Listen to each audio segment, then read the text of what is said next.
I always give like a little awkward pause at the beginning just to make sure there's the time of going live. But hello, everybody. Welcome to the fifth Shakespeare live reading of Julius Caesar this time. Yeah, wonderful. We've got one cast member in Wi-Fi limbo at the moment trying to connect. So hopefully he will turn up soon. But why don't we all just introduce ourselves? I'm Liam Watson and I'm playing Brutus. I'm Zoe Pearson and I'm playing Cassius.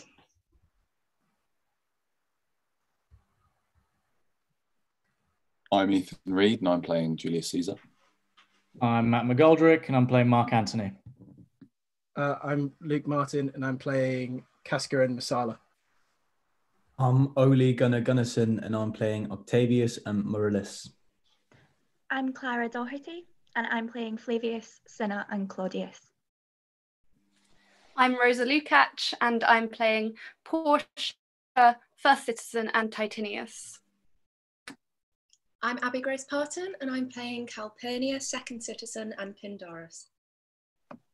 Hello, I'm Rowan Thorne. I'm playing Soothsayer, Ligarius, Lapidus, Dardanius and possibly Decius Brutus.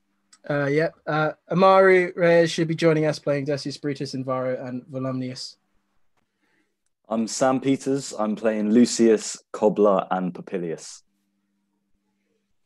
And I'm Patrick Burley-Brown. I'll be playing Cicero, Carpenter, Octavius' servant, Clytus, and Cinna the poet. Wonderful. Act 1, Scene 1. Shall we begin? Act 1, Scene 1. A street in Rome. Enter Flavius, Marullus, a carpenter, a cobbler, and many others celebrating. Hence, home, you idle creatures, get you home. Is this a holiday? What? Know you not being mechanical, you ought not walk upon a labouring day without sign of your profession? Speak, what trade art thou? What, carpenter? Where is thy leather apron and thy rule? What dost thou with thy basta-priel on? You, sir, what trade are you? Truly, sir, in respect of a fine workman, I am but, as you would say, a cobbler. But what trade art thou? Answer me directly. A trade, sir, that I hope I may use with a safe conscience, which is indeed, sir, a mender of bad souls. What trade art thou, thou knave? Thou naughty knave, what trade? Nay, I beseech you, sir, be not out with me. Yet, if you be out, sir, I can mend you. What means thou by that? Mend me, thou saucy fellow. Why, sir, cobble you, sir. Thou art a cobbler, art thou? I am indeed, sir, a surgeon to old shoes. When they are in great danger, I recover them. As proper men as ever trod upon neat's leather have gone upon my handiwork. But wherefore art not in thy shop today? Why dost thou lead these men about the streets? Truly, sir, to wear out their shoes, to get myself into more work, eh? But indeed, sir, we make holiday to see Caesar and to rejoice in his triumph. Wherefore rejoice? What conquest brings he home? What tributaries follow him to Rome? What grace in captive bonds his chariot wheels? You blocks, you stones, you worse than senseless things. Oh, you hard hearts, you cruel men of Rome, knew you not Pompeii? Many a time and oft have you climbed up to walls and battlements, to towers and windows, yea, to chimney tops, to see great Pompeii pass the streets of Rome. And when you saw his chariot but appear, have you not made a universal shout? And do you now put on your best attire? And do you now call out a holiday? And do you now strew flowers in his way that comes in triumph over Pompey's blood? Be gone, run to your houses, Fall upon your knees, pray to the gods to intimate the plague that needs must lie on this ingratitude. Go, go, good countrymen, and for this fault, assemble all the poor men of your sort. Draw them to the Tiber banks and weep your tears into the channel, till the lowest stream do kiss the most exalted shores of all. Exit all but Flavius and Marullus. Go you down that way towards the capital. This way will I. Disrobe the images if you do find them decked with ceremony. May we do so? You know it is the feast of Lupercal. It is no matter. Let no images be hung with Caesar's trophies. I'll about and drive away the vulgar from the streets. So do you too, where you perceive them thick. These growing feathers plucked from Caesar's wing will make him fly an ordinary pitch, who else would soar above the pitch, the view of men, and keep us all in servile fearfulness. Act 1, Scene 2, a public place. Trumpets. Enter Caesar, Antony, preparing for the run, Calpurnia, Portia, Decius, Brutus, Cicero, Brutus, Cassius, and Casca, a great crowd following, among them a soothsayer. Calpurnia. Peace, ho! Caesar speaks. Calpurnia. Here, my lord. Stand you directly in Antonio's way, when he doth run his course. Antonio. Caesar, my lord. Forget not in your speed, Antonio, to touch Calpurnia. For our elders say, the baron touched in this holy chase, shake off their sterile curse. I shall remember. When Caesar says do this, it is performed. Set on, leave no ceremony out. Trumpets. Caesar. Ah, who hath called? Bid every noise be still. Peace yet again. Who is it in the press that calls on me? I hear a tongue shriller than all the music. Cry, Caesar, speak. Caesar is turned to hear. Beware the Ides of March. What man is that? Soothsayer bids you beware the Ides of March. Set him before me, let me see his face. Fellow, come from the throng. Look upon Caesar. What saidst thou to me now? Speak once again. Beware the Ides of March. He is a dreamer. Let us leave him. Pass. Another trumpet sounds to mark the start of the run. Exit all except Brutus and Cassius. Will you go see the order of the course? Not I.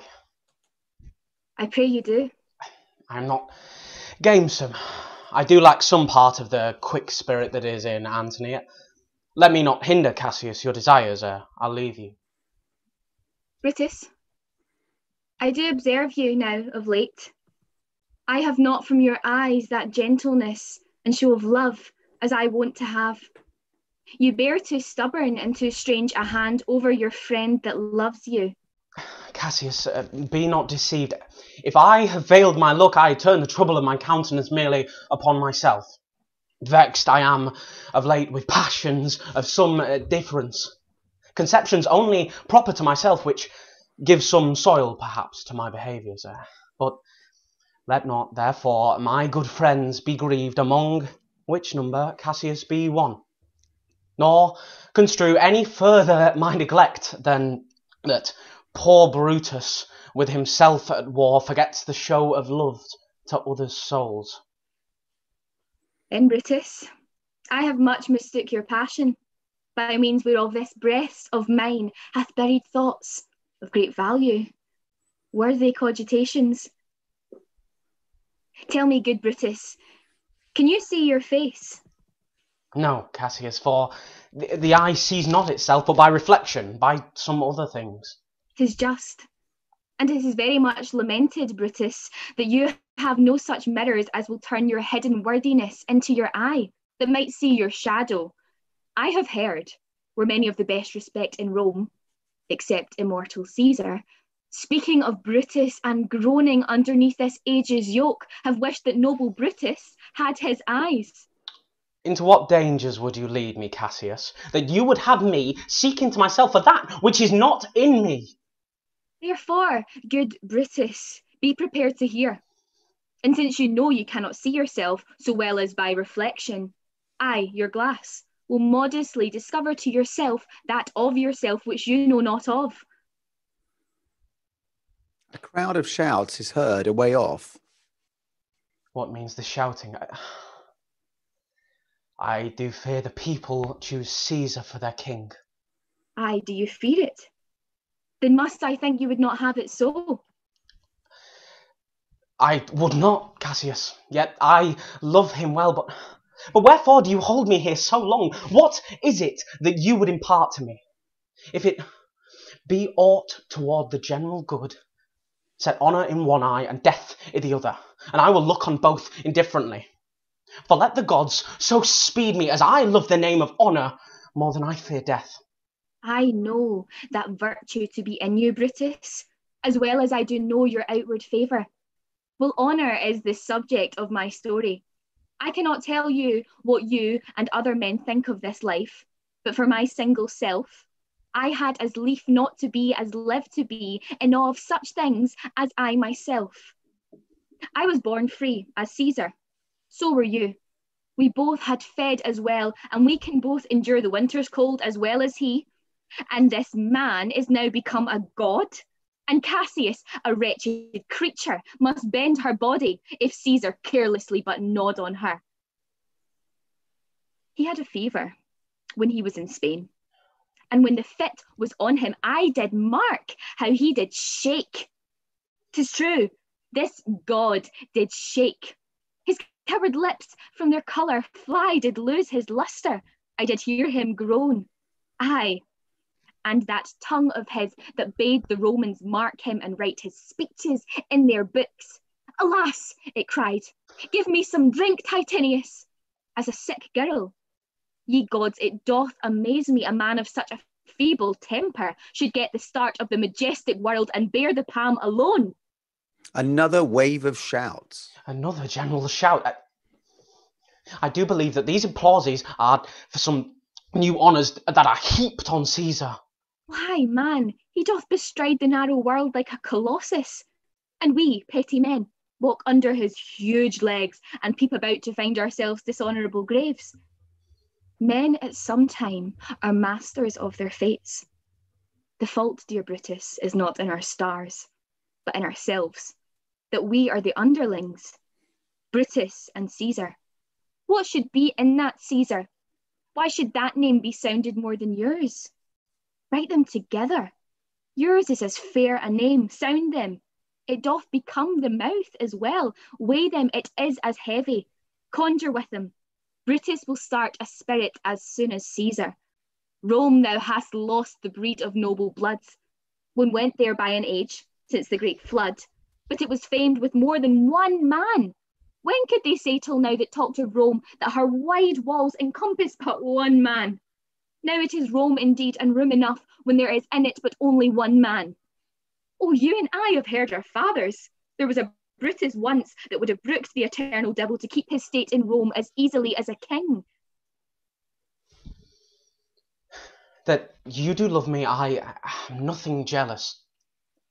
What you would work me to, I have some aim. How I have thought of this and of these towns I shall recount hereafter. For this present I would not. So with love I might entreat you, be any further moved. What you have said I will consider. What you have to say I will hear with patience, and find a time both to meet and hear answer such high things. Till then, my noble friend, chew upon this. Brutus had rather be a villager than to repute himself a son of Rome under these hard conditions as this time is like to lay upon us. I am glad that my weak words have struck but thus much show of fire from Brutus. The games are done and Caesar is returning. As they pass by, pluck Casca by the sleeve, and he will, after his sour fashion, tell you what hath preceded worthy note today. Re-enter Caesar and his train of Antony, Calpurnia, Portia, Decius, Brutus, Cicero, and Casca.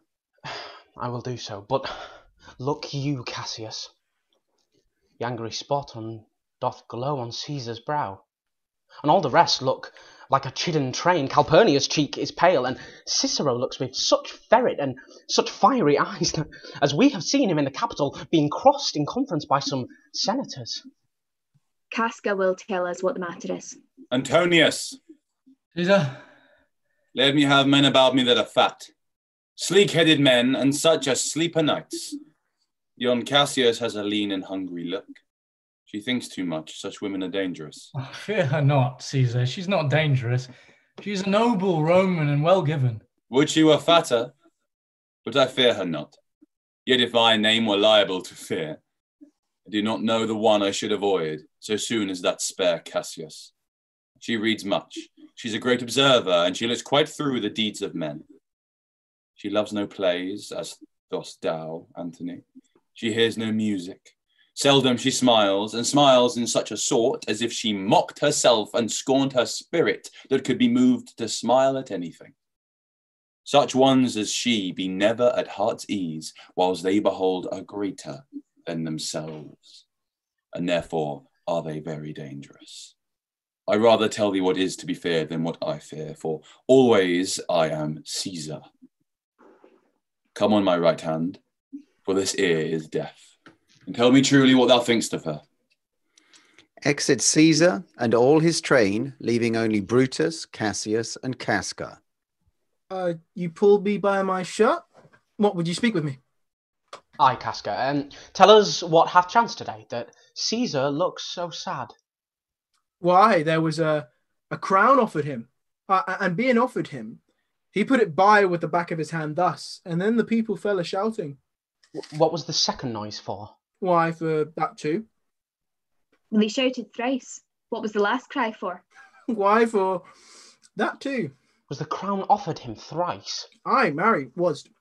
And he put it by thrice, every time gentler than the other. And at every putting by, honest noble neighbours shouted. Who offered him the crown? Why, Antony. Tell us the manner of it, gentle Casca.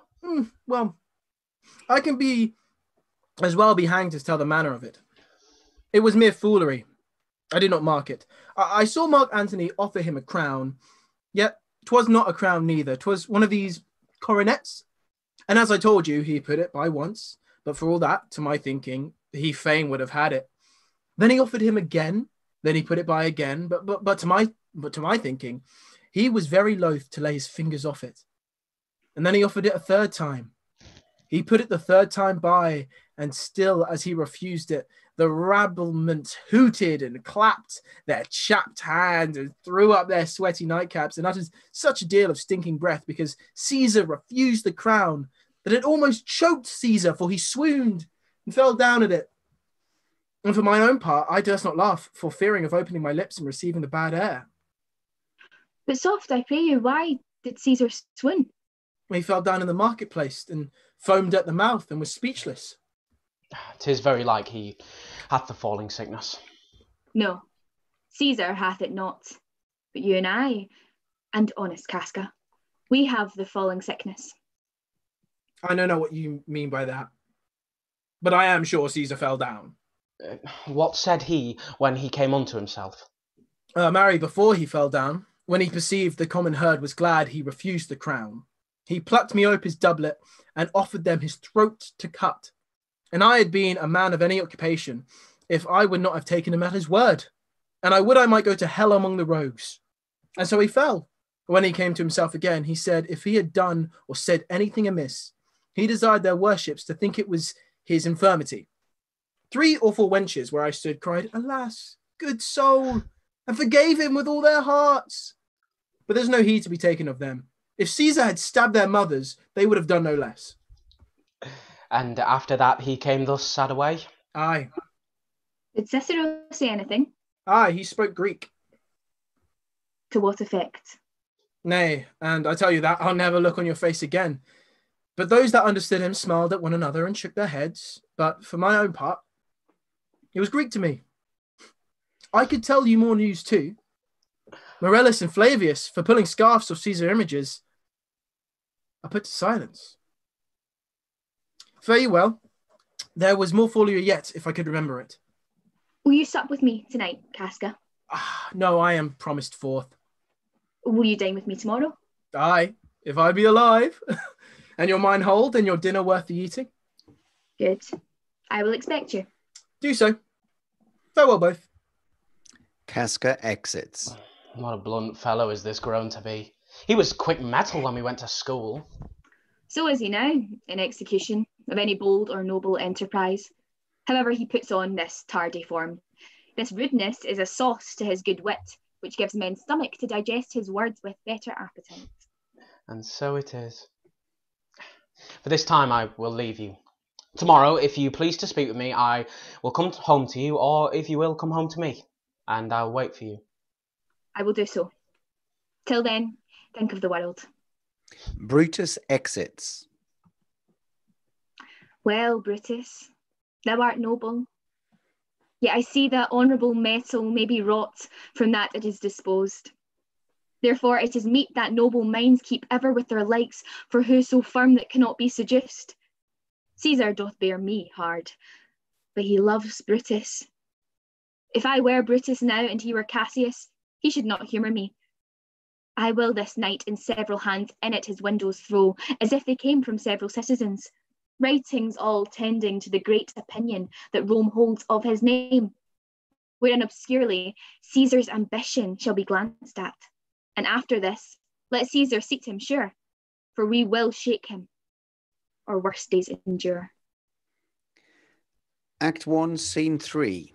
A street. Thunder and lightning. Enter from opposite sides Casca, with a sword drawn, and Cicero. Good evening, Casca. Brought you Caesar home. Why are you breathless? Why stare you so? Are you not moved when all the sway of earth shakes like a thing unfirm? Indeed, it is a strange disposed time. Come Caesar to the capital tomorrow. He doth, for he did bid Antonio send word to you he would be there tomorrow. Good night then. Casca, this disturbed sky is not to walk in. Farewell, Cicero. Cicero exits. Enter Cassius. Who's there? A Roman. Casca, by your voice. Your ear is good. Cassius, what night is this? A very pleasing night to honest men. Whoever knew the heavens menace so? Those who have known the earth so full of faults. For my part, I have walked about the streets, submitting me on to the perilous night. But wherefore did you so much tempt the heavens? You are dull, Casca, and those sparks of life that should be in a Roman you do want, or else you use not. You look pale, and gaze and put on fear, and cast yourself in wonder to see the strange impatience of the heavens. But if you would consider the true cause why all of these things change from their ordinance, their natures, and performed faculties to monstrous quality, why you shall find that heaven hath infused them with these spirits to make them instruments of fear and warning unto some monstrous state. Now could I, Casca, name to thee a man most like this dreadful night, that thunders, lightens, opens graves, and roars as doth the lion in the Capitol, a man no mightier than thyself, or me, in personal action yet prodigious grown, and fearful as these strange eruptions are. To Caesar that you mean, is it not Cassius? Let it be who it is. Indeed. They say the senators tomorrow mean to establish Caesar as a king, and he shall wear his crown by sea and land in every place, save here in Italy. I know where I will wear this dagger then. Cassius from bondage will deliver, Cassius. Therefore, ye gods, you make the weak most strong. Therein, ye gods, you tyrants do defeat. If I know this, know all the world besides, that part of tyranny that I do bear, I can shake off at pleasure. Thunder cracks. Well, so can I. So every bondman in his own hand bears the power to cancel his captivity. And why should Caesar be a tyrant then? Poor man, I know he would not be a wolf, but that he sees Romans are but sheep. He were no lion, were not Romans hinds. Those that with haste will make a mighty fire begin it with weak straws. What trash is Rome? What rubbish and what offal when it serves for the base matter to illuminate so vile a thing as Caesar? But, O grief, where hast thou led me? I perhaps speak this before a willing bondman. Then I know my answers must be made. But I am armed, and dangers are to me indifferent. You speak to Casca, and to such a man, that is no fleering telltale. Hold my hand, be factitious for redress of all these griefs, and I will set this foot of mine as far as who goes far east. There's a bargain made. Now know you, Casca, I have moved already some certain of the noblest minded Romans to undergo with me an enterprise of honourable, dangerous consequence. I'll stand close a while, for here comes one in haste. Oh, 'tis Cinna. I do know her by her gait.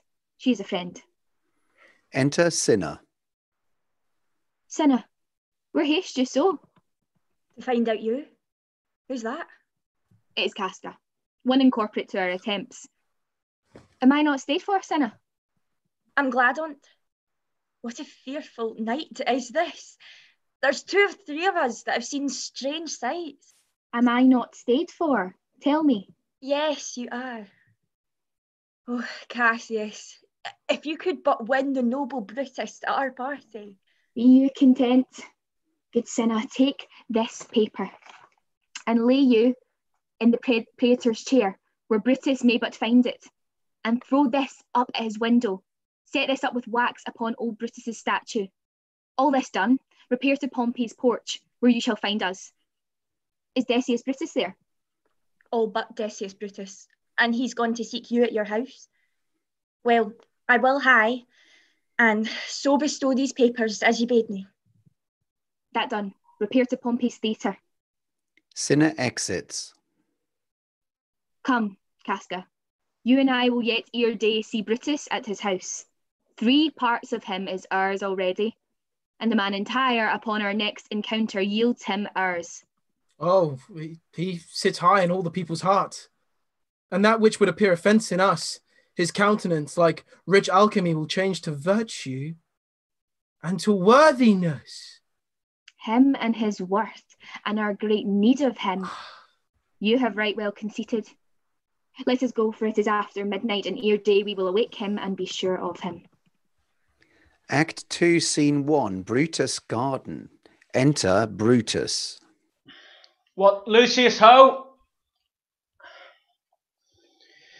I cannot by the progress of the stars give guess how near today. Lucius, I say! Oh, would it were my fault to sleep so soundly. When, Lucius, when? Awake, I say! Enter Lucius. Called you, my lord? Give me a taper in my study, Lucius. When it is lighted, come here and call me. I will, my lord. Lucius exits.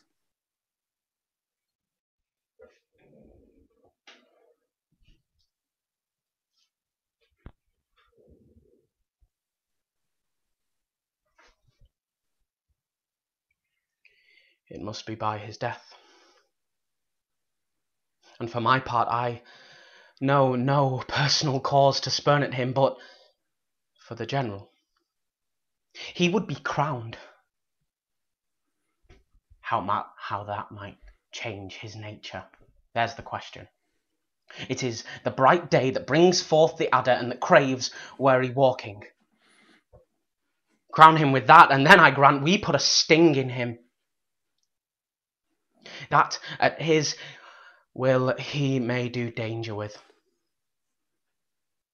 The abuse of greatness is when it disjoins remorse from power, and to speak truth of Caesar, I have not known when his affection swayed more than his reason.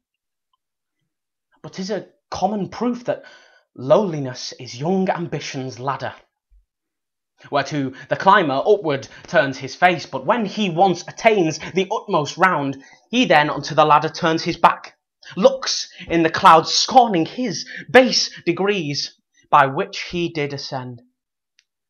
So Caesar may.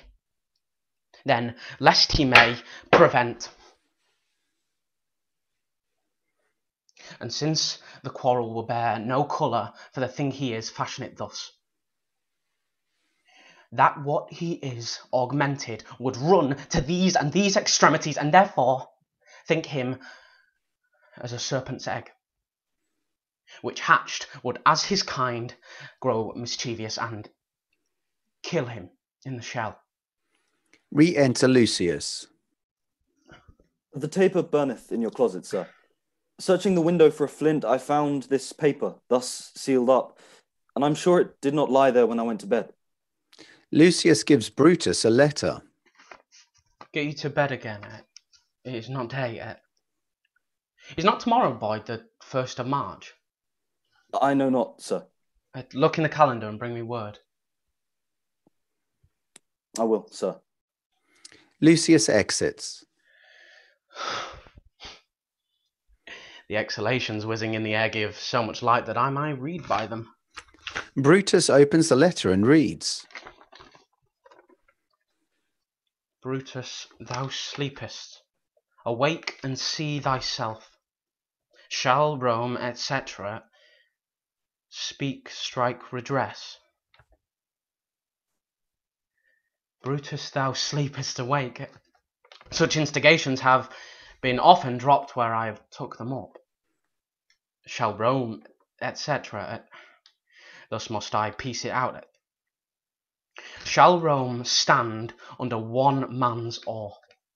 What Rome? My ancestors did from the streets of Rome the Tarquin drive when he was called a king. Speak, strike, redress. Am I entreated to speak and strike? No, Rome, I make thee promise. If the redress will follow, thou receivest thy full petition at the hand of Brutus. Re-enter Lucius. Sir, March is wasted 14 days. Knocking within. 'Tis good. Go to the gate, somebody knocks. Lucius exits. Since Cassius first did wet me against Caesar, I have not slept. Between the acting of a dreadful thing and the first motion, all the interim is like a phantasma or a hideous dream. The genius and the mortal instruments are then in council, and the state of man, like to a little kingdom, suffers then the nature of an insurrection. Re-enter Lucius. Sir, 'tis your sister Cassius at the door, who doth desire to see you. Is she alone? No, sir, there are more with her. Do you know them? No, sir. Their hats are plucked about their ears, and half their faces buried in their coats, by that no means I may discover them by any mark of favour. Let him enter. Exit Lucius. They are the faction. Conspiracy, but shame is thou to show thy dangerous brow by night when evils are most free. Enter the conspirators, Cassius, Casca, Decius Brutus, and Cinna. I think we are too bold upon your rest. Good morrow, Brutus. Do we trouble you? I have been up this hour, awake all night. Know I these ones that come along with you? Yes, every one of them. And no one here but honours you, and every one doth wish you had but that opinion of yourself, which every noble Roman bears of you. This, Decius Brutus. He is welcome hither. This, Casca. And this, Cinna. They are all welcome. What watchful cares do interpose themselves betwixt your eyes and night? Shall I entreat a word? Brutus and Cassius wander off to confer a short while. It lies the east. Doth not the day break here? No. Pardon, sir, it doth. And yon grey lines that fret the clouds are messengers of day. You shall confess that you are both deceived. Here, as I point my hand, the sun arises, which is a great way growing on the south, weighing the youthful season of the year. Some 2 months hence, up high towards the north, he first presents his fire, and high east stands as the capital directly here. Cassius and Brutus return to the others. Give me your hands all over, one by one. And let us swear our resolution. No, not an oath. If not, the face of men, the sufferance of our souls, the time's abuse. If these be motives weak, break off betimes, and every man hence to his idle bed. So let high-sighted tyranny range on, till each man drop by lottery. But if these, as I'm sure they do, bear fire enough to kindle cowards and to steel us with valour, what need we any spur but our own cause to prick us to redress? What other bond than secret Romans that have spoke the word and will not palter? And what other oath than honesty to honesty engaged, that this shall be, or we will fall for it? But what of Cicero? Shall we sound him? I think he will stand very strong with us. Let us not leave him out. No, by no means. Oh, let us have him, for his silver hairs will purchase us a good opinion, and buy men's voices to commend our deeds. It shall be said his judgment ruled our hand, and our youths in wilderness shall no whit appear, but all be buried in his gravity. Name him not. Let us not break with him, for he will never follow anything that other men begin. And leave him out. Indeed, he is not fit. Shall no man else be touched but Caesar? Decius, well urged. I think it is not meet Mark Antony, so well beloved of Caesar, should outlive Caesar. We shall find of him a shrewd contriver, and you know his means, if he improve them, may well stretch so far as to annoy us all, which to prevent, let Antony and Caesar fall together. Our course will seem too bloody, Caius Cassius, to cut the head off and then hack the limbs, like wrath in death and envy afterwards. For Antony is but a limb of Caesar. Let us be sacrifices, but not butchers, Caius. We all stand up against the spirit of Caesar, and in the spirit of men there is no blood. Oh, that we then could come by Caesar's spirit and not dismember Caesar. But alas, Caesar must bleed for it. And, gentle friends, let's kill him boldly, but not wrathfully. Let's carve him as a dish fit for the gods, not hew him as a carcass fit for hounds. And let our hearts, as subtle masters do, stir up their servants to an act of rage, and after seem to chide them. This shall make our purpose necessary and not envious, which, so appearing to the common eyes, we shall be called purgers, not murderers. And for Mark Antony, think not of him, for he can do no more than Caesar's arm when Caesar's head is off. Yet I fear him, for in the engrafted love he bears to Caesar. Alas, good Cassius, do not think of him. If he loves Caesar, all that he can do is to himself. Take thought and die for Caesar. And that were much he should, for he is given to sports, to wildness, and much company. There is no fear in him. Let him not die, for he will live and laugh at this hereafter. The clock chimes. Count the clock. The clock hath stricken 3. It's time to part. But it is doubtful yet whether Caesar will come forth today or no, for he is superstitious, grown of late, quite from the main opinion he held once of fantasy, of dreams and ceremonies. It may be these apparent prodigies, the unaccustomed terror of this night, and the persuasion of his augurers, may hold him from the capital today. Never fear that. If he be so resolved, I cannot sway him, for he loves to hear that unicorns may be betrayed with trees, lions with toils, and men with flatterers. But when I tell him he hates flatterers, he says he does, being men most flattered. Let me work, for I can give his humour the true bent, and I will bring him to the capital. Nay, We will all be there to fetch him. By the 8th hour, is that the uttermost? Be that uttermost, and fail not then. Caius Ligarius doth bear Caesar hard, who rated him for speaking well of Pompey. I wonder none of you have thought of him. Now, good Casca, go along by him. He loves me well, and I have given him reasons. Send him but hither, and I'll fashion him. The morning comes upon us. We'll leave you, Brutus, and friends, disperse yourselves. But all remember what you have said, and show yourselves true Romans.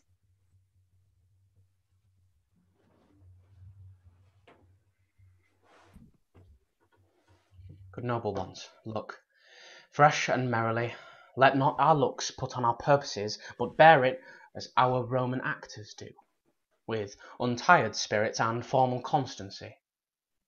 And so, good morrow to you, everyone. Exit all but Brutus. Boy! Lucius! Fast asleep? Is no matter. Enjoy the honey-heavy dew of slumber. Thou hast no figures nor no fantasies which busy care draws in the brains of men, therefore thou sleepest so sound. Enter Portia. Brutus, my lord. Portia, what mean you? Wherefore rise you now? It is not for your health thus to commit your weak condition to the raw cold morning. Not for yours neither. You've ungently, Brutus, stole from my bed, and yesternight at supper you suddenly arose and walked about, musing and sighing with your arms across, and when I asked you what the matter was, you stared upon me with ungentle looks. I urged you further, then you scratched your head and too impatiently stamped with your foot. Yet I insisted, yet you answered not, but with an angry wafture of your hand, gave sign for me to leave you.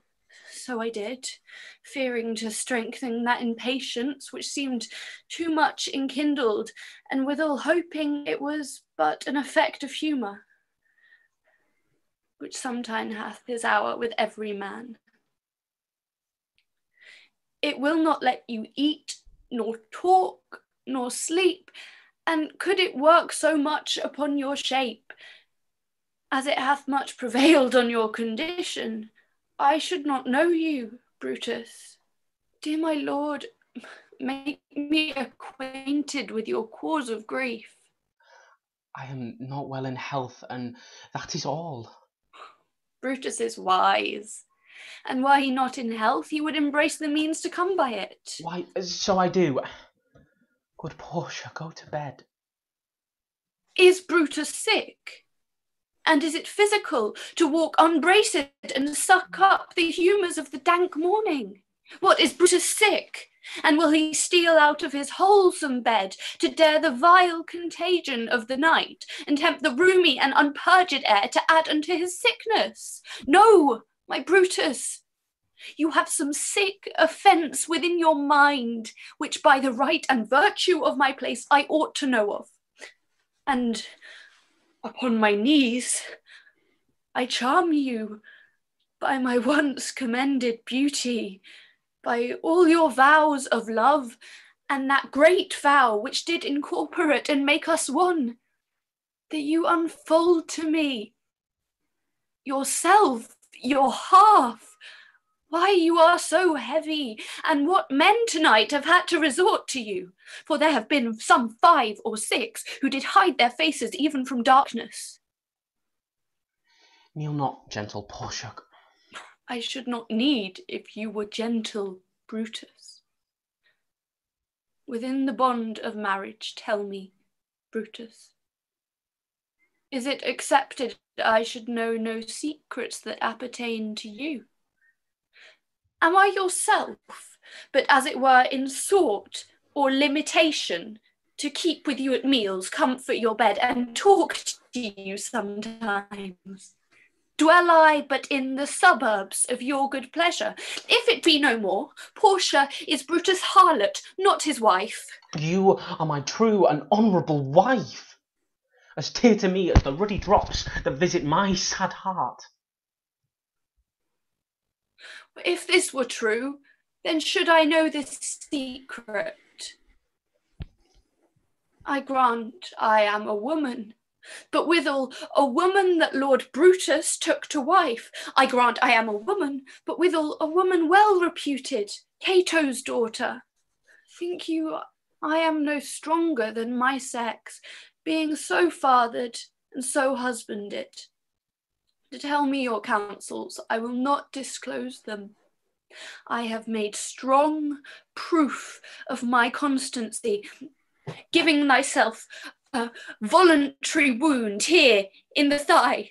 Can I bear with impatience and not my husband's secrets? Oh, God, render me worthy of this noble wife.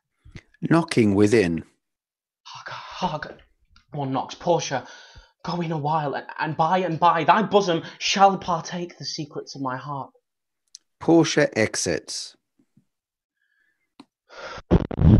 Lucius, who's that knocks? Re-enter Lucius with Ligarius. He is a sick man that would speak with you. Caius Ligarius that Casca spake of. Boy, stand aside. Lucius walks off away. Caius Ligarius, how? Vouchsafe, good morrow, from a feeble tongue. Oh, what a time have you chose us out, brave Caius, to wear a kerchief? Would you were not sick? I'm not sick. If Brutus have in hand any exploit worthy the name of honour. Such an exploit have I in hand, Ligarius. Had you a healthful ear to hear it? By all the gods that Romans bow before, I here discard my sickness. Soul of Rome, brave son, derived from honourable loins, thou like an exorcist hast conjured up my mortified spirit. Now bid me run, and I will strive with things impossible, yea, get the better of them. What's to do? A piece of work that will make sick men whole. But not some whole that we must make sick. That we must also. What it is, my Caius, I shall unfold to thee as we are going, to whom it must be done. Set on your foot, and with a heart new fired, I will follow you to do, I know, not what, but it sufficeth that Brutus leads me on. Follow me then. Act 2, Scene 2, Caesar's house. Thunder and lightning. Enter Caesar in his nightgown. Nor heaven nor earth have been at peace tonight. Thrice hath Calpurnia in her sleep cried out, hey-ho, they murder Caesar. Who's within? Enter Calpurnia. What mean you, Caesar? Think you to walk forth? You shall not stir out of your house today. Caesar shall forth. The things that threatened me never looked but on my back. When they shall see the face of Caesar, they are vanished. Caesar, I never stood on ceremonies, yet now they fright me. There is one within. Besides the things that we have heard and seen, recounts most horrid sights seen by the watch. A lioness hath whelped in the streets, and graves have yawned and yielded up their dead. Fierce, fiery warriors fought upon the clouds in ranks and squadrons and right form of war, which drizzled blood upon the Capitol. The noise of battle hurtled in the air. Horses do neigh, and dying men did groan, and ghosts did shriek and squeal about the streets. Oh, Caesar! These things are beyond all use, and I do fear them. What can be avoided? Whose end is purposed by the mighty gods? Yet Caesar shall go forth, for these predictions are to the world in general as to Caesar. When beggars die, there are no comets seen. The heavens themselves blaze forth the death of princes. Cowards die many times before their deaths. The valiant never taste of death but once. Of all the wonders that yet I have heard, It seems to me most strange that men should fear, seeing that death, a necessary end, will come when it will come. The gods do this in shame of cowardice. Caesar should be a beast without a heart if he should stay at home today for fear. No, Caesar shall not. Danger knows full well that Caesar is more dangerous than he. We are two lions littered in one day, and I the elder and more terrible, and Caesar shall go forth. Alas, my lord, your wisdom is consumed in confidence. Do not go forth today. Call it my fear that keeps you in the house and not your own. Well, send Mark Antony to the Senate house, and he shall say that you are not well today. Let me upon my knee prevail in this. Mark Antony shall say I am not well, and for thy humour, I will stay home. Enter Decius Brutus. Here's Decius Brutus, he shall tell them so. Caesar all hail. Good morrow, worthy Caesar. I come to fetch you to the Senate house. And you are come in very happy time to bear my greeting to the senators, and tell them that I will not be come today. Cannot is false, and that I dare not, falser. I will not come today, tell them so, Decius. Say he is sick. Shall Caesar send a lie? Have I in conquest stretched mine arms so far to be afraid to tell a greybeards the truth? Decius, go tell Caesar will not come. Most mighty Caesar, let me know some cause, lest I be laughed at when I tell them so. The cause is in my will. I will not come. That is enough to satisfy the Senate. But for your private satisfaction, because I love you, I will let you know. Calpurnia here, my wife, stays me at home. She dreamt tonight she saw my statue, which, like a fountain with 100 spouts, did run pure blood. And many rusty Romans came smiling and did bathe their hands in it. And these does she apply for warning and portents and evils imminent. And on her knee hath begged that I will stay at home today. This dream is all a misinterpreted. It was a vision, fair and fortunate. Your statue, spouting blood in many pipes, in which so many smiling Romans shall be bathed, signifies that from you great Rome shall suck reviving blood, and that great men shall press for tinctures, stains, relics, and cognizance. This by Calpurnia's dream is meant. And this way you have well expounded it. I have, when you have heard what I can say. And know it now. The Senate have concluded to give this day a crown to mighty Caesar. If you shall send them word you will not come, their minds may change. Besides, it were a mock apt to be rendered for someone to say, break up the Senate till another time when Caesar's wife shall meet with better dreams. If Caesar hide himself, shall they not whisper, lo, Caesar is afraid? Pardon me, Caesar, for my dear, dear love to your proceedings bid me tell you this, and reason to my love is liable. How foolish do your fears seem now, Calpurnia? I am ashamed I did yield to them. Give me my robe, for I will go. Enter Brutus, Casca, Ligarius, and Cinna. What, Brutus? Are you stirred so early? Good morrow, Casca. Caius Ligarius. Caesar will never so much your enemy as that same ague which hath made you lean. What is the o'clock? Caesar, 'tis struck an 8. I thank you for your pains and courtesy. Enter Antony. See, Antony that reveals longer nights is now withstanding up. Good morrow, Antony. So too, most noble Caesar. Bid them prepare within. I am to blame to be thus waited for. Good friends, go in and taste some wine with me, and we, like friends, will straightway go together. That every like is not the same. Oh, Caesar, the heart of Brutus yearns to think upon. Act 3, Scene 1, before the Capitol. The Senate sitting above. A crowd of people, among them the soothsayer. Trumpets. Enter Caesar, Brutus, Cassius, Casca, Decius Brutus, Cinna, Antony, Popilius, and others.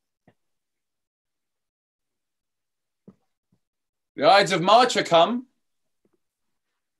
Aye, Caesar, but not gone. Come to the capital. Caesar goes up to the Senate house, the rest following. I wish your enterprise today may thrive. What enterprise, Popilius? Fare you well. Popilius advances up to Caesar. What said Popilius, Lena? He wished today our enterprise might thrive. I fear our purpose is discovered. Look how he makes to Caesar. Mark him. Casca, be sudden, for we fear prevention. Brutus, what shall be done? If this be known, Cassius or Caesar never shall turn back, for I will slay myself. Cassius, be constant. Popilius Lena speaks not of our purposes, for look, he smiles, and Caesar doth not change. He draws Mark Antony out of the way. Exit Antony and Popilius. You're the first that rears your hand. Are we all ready? What is now amiss that Caesar and his Senate must redress? Most high, most mighty, and most puissant Caesar, Decius Brutus throws before thy seat an humble heart. I must prevent thee, Decius. These couchings and these lovely courtesies might fire the blood of an ordinary man and turn preordinance and first decree into the law of children. Be not fond to think that Caesar bears such a rebel blood, and will be thawed from the true quality which that with methyl folds. I mean sweet words, low crooked courtesies, and base spaniel fawning. Thy brother by decree is banished. If thou dost bend and pray and fawn for him, I spurn thee like a cur out of my way. No, Caesar doth not wrong, nor without cause will he be satisfied. Is there no voice more worthy than mine own, to sound more sweetly in great Caesar's ear for the repealing of my banished brother? I kiss thy hand, but not in flattery, Caesar, desiring thee that Decius's brother may have an immediate freedom of repeal. What, Brutus?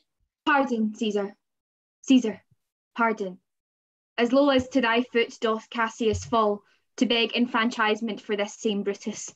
I could well be moved if I were as you. If I could pray to move, prayers would move me. But I am constant as the North Star, of whose true fixed and resting quality there is no fellow in the firmament. The skies are painted with unnumbered sparks. They are all fire, and every one doth shine. But there's but one in all doth hold his place. So in the world, 'tis furnished well with men. And men are flesh and blood and apprehensive. Yet in the number I do know but one, that unassailable holds his rank, unshaked of motion, and that I am he. Let me a little show it, even in this. Oh, Caesar! Hence, wilt thou lift up Olympus? Great Caesar! Doth not Brutus bootless kneel? Speak, hands for me! Casca stabs Caesar in the back. Then one by one, each conspirator stabs Caesar. Finally, Brutus approaches, his dagger drawn.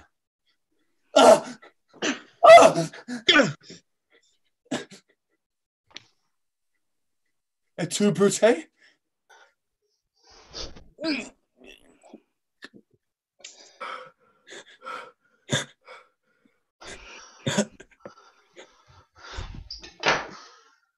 Brutus stabs Caesar and lets him fall. Caesar dies. Liberty! Freedom! Tyranny is dead! Run hence! Proclaim! Cry it about the streets!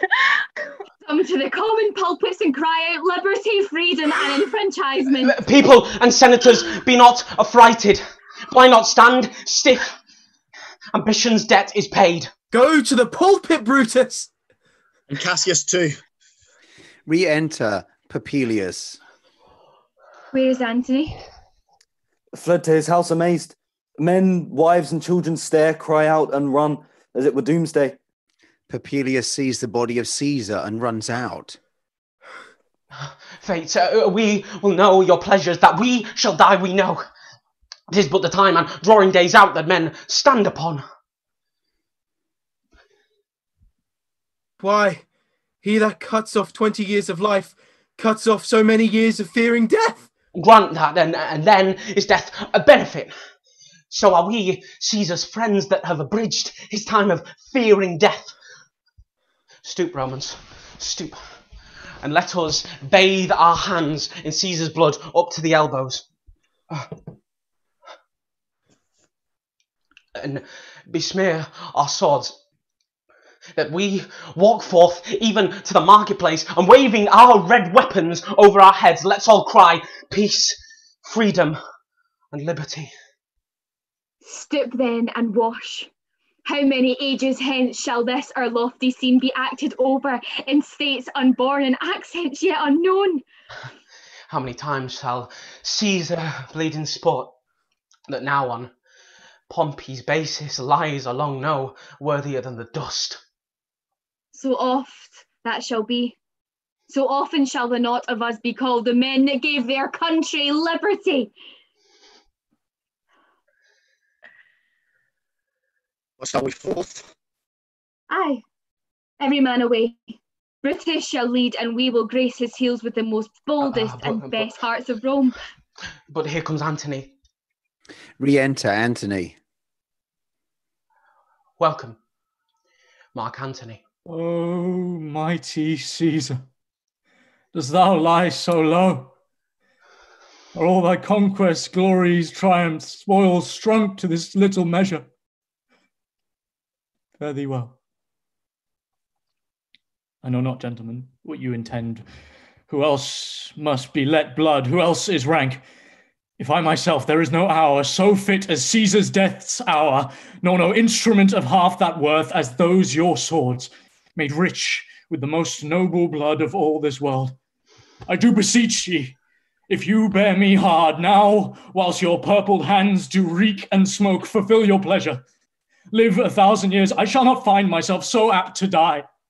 No place will please me so, no mean of death, as here by Caesar, and by you cut off, the choice and master spirits of this age. Oh, Antony, beg not your death of us, though now we must appear bloody and cruel as by our hands, and this our present act you see we do, yet see you but our hands, and this the bleeding business they have done. Our hearts you see not. They are pitiful, and pity to the general wrong of Rome. As fire drives out fire, so pity, pity, hath done this deed on Caesar. For your part too, you our swords have leaden points, Mark Antony, our arms in strength of malice, and our hearts of brother's temper do receive you with all kind love, good thoughts, and reverence. Your voice shall be as strong as any man in the disposing of new dignities. Only be patient till we have appeased the multitude, beside themselves with fear, and then we will deliver you the cause. Why I, that did love Caesar when I struck him, have thus proceeded. I doubt not of your wisdom. Let each man render me his bloody hand. First, Marcus Brutus, will I shake with you. Next, Caius Cassius, do I take your hand. Now, Decius Brutus, yours. Yours, Cinna. And my valiant Casca, yours. Gentlemen all, alas, what shall I say? My credit now stands on such slippery ground that one of two bad ways you must conceit me, either a coward or a flatterer. That I did love thee, Caesar. Oh, 'tis true. If then thy spirit look upon us now, shall it not grieve thee dearer than thy death to see thy Antony making his peace, shaking the bloody fingers of thy foes? Most noble in the presence of thy corpse, Had I as many eyes as thou hast wounds, weeping as fast as they stream forth thy blood, it would become me better than to close in terms of friendship with thine enemies.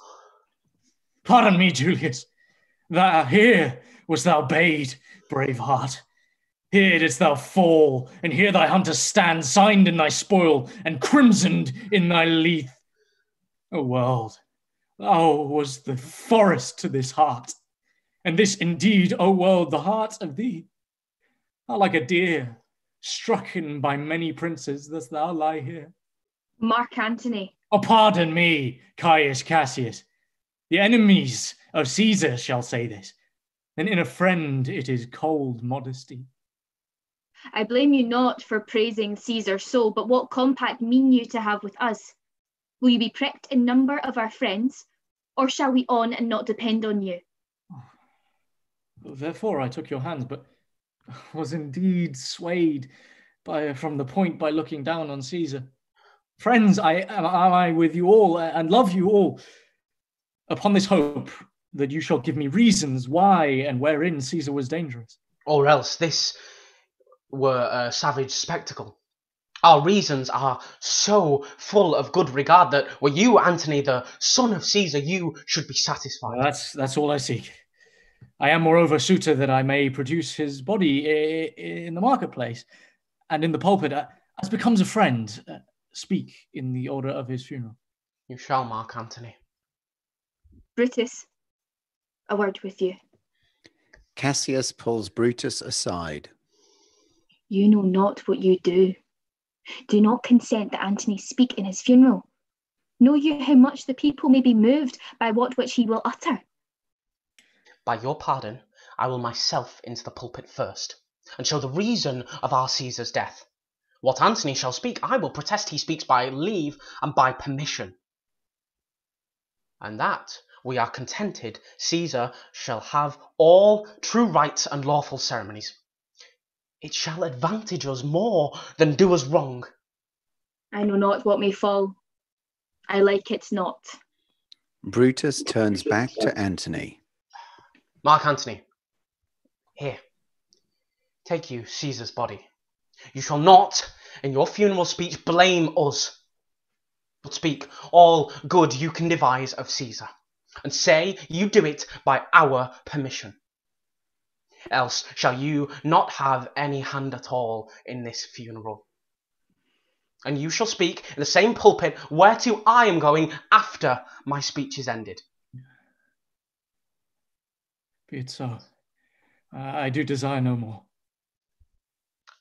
Prepare the body then, and follow us. Exit all but Antony. Oh, pardon me, thou bleeding piece of earth, that I am meek and gentle with these butchers. Thou art the ruins of the noblest man that ever lived in the tide of times. Woe to the hand that shed this costly blood. Over thy wounds now do I prophesy, which like dumb mouths do ope their ruby lips to beg the voice and utterance of my tongue. A curse shall light upon the limbs of men. Domestic fury and fierce civil strife shall cumber all the parts of Italy. Blood and destruction shall be so in use, and dreadful objects so familiar, that mothers shall but smile when they behold their infants quartered with the hands of war. All pity choked with custom of fell deeds, and Caesar's spirit ranging for revenge, with 80 by his side, come hot from hell, shall in these confines, with a monarch's voice, cry heaven, and let slip the dogs of war. That this foul deed shall smell above the earth, with carrion men groaning for burial. Enter Octavius's servant. You serve Octavius Caesar, do you not? I do, Mark Antony. Caesar did right for him to come to Rome. He did receive his letters and is coming, and bid me to say to you by word of mouth. Oh, Caesar. Thy heart is big. Get thee apart and weep. Passion I see is catching. For mine eyes, seeing those beads of sorrow stand in thine, begun to water. Is thy master coming? He lies tonight with 7 leagues of Rome. Post back with speed, and tell him what hath chanced. Here is a mourning Rome, a dangerous Rome. No Rome of safety for Octavius yet. Hie hence and tell him so. Yet stay a while. Thou shalt not back till I have borne this corpse into the marketplace. There shall I try in my oration how the people take the cruel issue of these bloody men, according to the which thou shalt discourse to young Octavius of the state of things. Lend me your hand. There will now be a 10-minute intermission.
Act 3, Scene 2, the Forum.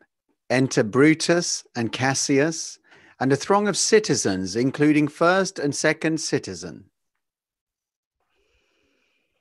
We will be satisfied. Let us be satisfied. Then follow me and give me audience, friends, and public reasons shall be rendered of Caesar's death. I will hear Brutus speak. Brutus goes into the pulpit. The noble Brutus has ascended. Silence! Be patient till the last. Romans, countrymen and lovers, hear me for my cause and be silent that you may hear. Believe me for mine honour and have respect to mine honour that you may believe. Censure me in your wisdom and awake your senses so that you may the better judge. If there be any man in this assembly, any dear friend of Caesar's, to him I say that Brutus's love for Caesar was no less than his. And if he then demand why Brutus rose against Caesar, this is my answer. Not that I loved Caesar less, but that I loved Rome more. Had you rather Caesar were living and die all slaves than that Caesar were dead to live all free men? As Caesar loved me, I weep for him. As he was fortunate, I rejoice at it. As he was valiant, I honour it, and as he was ambitious, I slew him. There are tears for his love, joy for his honour, honour for his valour, and death for his ambition. Who here is so base that would be a bondman? If any, speak, for him have I offended. Who is here so rude that would not be a Roman? If any, speak, for him have I offended. Who here is so vile that would not love their country? If any, speak, for him have I offended. I pause for a reply. None, Brutus, none. Then none have I offended. I have done no more to Caesar than you will do to Brutus. The question of his death is enrolled in the Capitol. His glory is not extenuated wherein he was worthy, nor his offences enforced for which he served death. Enter Antony with Caesar's body. Here comes his body, mourned by Mark Antony, though he had no hand in his death, shall receive the benefit of his dying, a place in the Commonwealth, as which of you shall not? With this I depart, that as I slew my best lover for the good of Rome, I have the same dagger for myself when it shall please my country to need my death. Live, Brutus! Live! Live! Bring him with triumph home unto his house. Give him a statue with his ancestors. Let him be Caesar. Caesar's better parts shall be crowned in Brutus. My countrymen. Peace, silence. Brutus speaks. Toe. Good countrymen, let me depart alone, and for my sake, stay here with Antony. Do grace to Caesar's corpse and grace his speech tending to Caesar's glories, which Mark Antony, by our permission, is allowed to make. I do entreat you, not a man depart, save I alone, till Antony have spoke. Brutus and Cassius exit. Stay ho, and let us hear Mark Antony. Let him go up into the public chair. We'll hear him. Noble Antony, go up. For Brutus' sake, I am beholding to you. Antony goes up to the pulpit. Friends, Romans, Countrymen, lend me your ears. I come to bury Caesar, not to praise him. The evil that men do lives after them. The good is oft interred with their bones. So let it be with Caesar. The noble Brutus hath told you Caesar was ambitious. If it was so, it was a grievous fault, and grievously hath Caesar answered it. For here, under leave of Brutus and the rest, for Brutus is an honourable man, so are they all honourable ones. Come I to speak in Caesar's funeral. He was my friend, faithful and just to me. But Brutus says he was ambitious, and Brutus is an honourable man. He hath brought many captives home to Rome, whose ransoms did the general coffers fill. Did this in Caesar seem ambitious? When that the poor hath cried, Caesar hath wept. Ambition should be made of sterner stuff.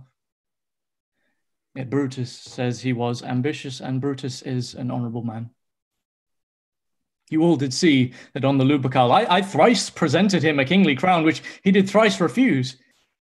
Was this ambition? Yet Brutus says he was ambitious, and sure, he is an honourable man. I speak not to disprove what Brutus spoke, but here I am to speak what I do know. You all did love him once, not without cause. What cause withholds you then to mourn for him? Go, judgment! Thou art fled to brutish beasts, and men have lost their reason.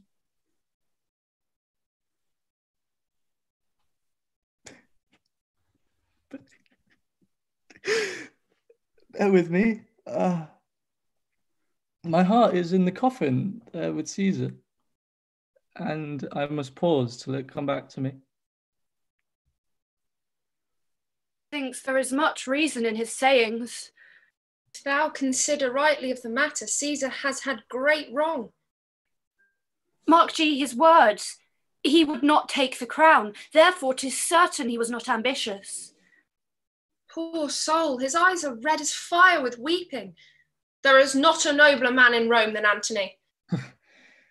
But yesterday, the word of Caesar might have stood against the world. Now he lies there, and none so poor to do him reverence. Oh, masters, if I were disposed to stir your hearts and minds to mutiny and rage, I should do Brutus wrong, and Cassius wrong, who you all know are honourable souls. I will not do them wrong. I'd rather choose to wrong the dead, to wrong myself and you, than I would wrong such honourable souls. But here's a parchment with the seal of Caesar. I found it in his closet. Says his will. Let but the comments hear his testament, which, pardon me, I do not mean to read. And they would go and kiss dead Caesar's wounds and dip their napkins in his sacred blood. Yea, beg a hair of him for memory, and dying, mention it within their wills, bequeathing it as a rich legacy unto their issue. We'll hear the will. Read it, Mark Antony. Oh, have patience, gentle friends. I must not read it. It is not meet. You know how Caesar loved you. You are not wood, you are not stones, but men. And being men, hearing the will of Caesar, it will inflame you. It will make you mad. That is good, you know not that you are his heirs. For if you should, oh, what would come of it? Read the will. We'll hear it. Antony, you shall read us the will, Caesar's will. Will you be patient? Will you stay a while? I have o'ershot myself to tell you of it. I fear I wrong the honourable ones whom daggers have stabbed Caesar. I do fear it. They were traitors. They were villains, murderers. The will, read the will. You will compel me then to read the will. Then make a ring around the corpse of Caesar, and let me show you him that made the will. Shall I descend, and will you give me leave? Antony comes down into the crowd. You have tears. Prepare to shed them now. You all do know this mantle. I remember the first time ever Caesar put it on. Look, in this place ran Cassius' dagger through. See what a rent the envious Casca made. Through this, the well-beloved Brutus stabbed. And as he plucked his cursed steel away, mark how the blood of Caesar followed it, as rushing out of doors to be resolved if Brutus so unkindly knocked or no. For Brutus, as you know, was Caesar's angel. Judge, O you gods, how dearly Caesar loved him. This was the most unkindest cut of all. For when the noble Caesar saw him stab, ingratitude, more strong than traitor's arms, quite vanquished him. Then burst his mighty heart, and in his mantle muffling up his face, even at the base of Pompey's statue, which all the while ran blood, great Caesar fell. Oh, what a fall was there, my countrymen! Then I and you and all of us fell down, whilst bloody treason flourished over us. Oh, now you weep, and I perceive you feel the dint of pity. These are gracious drops. Kind souls, what weep you when you but behold our Caesar's vesture wounded? Look you here, here is himself, marred as you see with traitors. Oh, noble Caesar! Oh, traitors, villains! Oh, most bloody sight! We will be revenged. Let not a traitor live. Good friends, sweet friends, let me not stir you up to such a sudden flood of mutiny. They that have done this deed are honourable. What private griefs they have, alas, I know not, that made them do it. They are wise and honourable, and will no doubt with reasons answer you. I come not, friends, to steal away your heart. I am no orator, as Brutus is, but as you know me all, a plain, blunt man that love my friend, and that they know full well that gave me public leave to speak of him. For I have neither wit, nor words, nor worth, action, nor utterance, nor the power of speech to stir men's blood. I only speak right on. I tell you that which you yourselves do know. Show you sweet Caesar's wounds, poor dumb mouths, and bid them speak for me. But were I Brutus and Brutus Antony, now there where an Antony would ruffle up your spirits and put a tongue in every wound of Caesar that should move the stones of Rome to rise and mutiny. We'll burn the house of Brutus. Away then! Come, seek the conspirators! Why, friends, you go to do you know not what. Wherein hath Caesar deserved thus much love? Alas, you know not. I must tell you then, you have forgot the will I told you of? Most true, the will. Let's stay and hear the will. Here is the will. And under Caesar's seal, to every Roman citizen, he gives to every several man 75 drachmas. Moreover, he hath left you all his walks, his private arbours, and new planted orchards on this side Tiber. He hath left them you and to your heirs forever. Common pleasures to walk abroad and recreate yourselves. Here was a Caesar. When comes such another? Never, never. Come, away, away. We'll burn his body in the holy place, and with the brands fire the traitors' houses. Take up the body. Exit all the citizens with Caesar's body.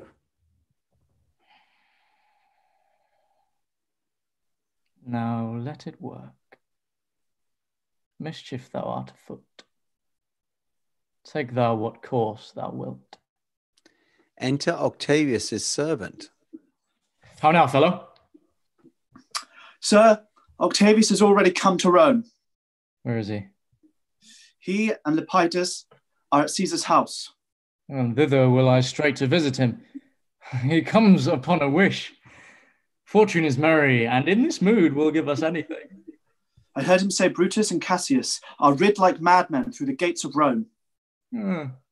Be like they had some notice of the people, how I had moved them.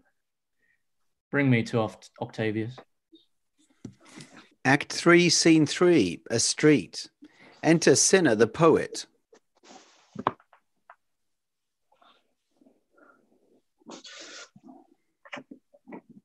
I dreamt tonight that I did feast with Caesar, and things unlucky charge my fantasy. I have no will to wander forth of doors, yet something leads me forth.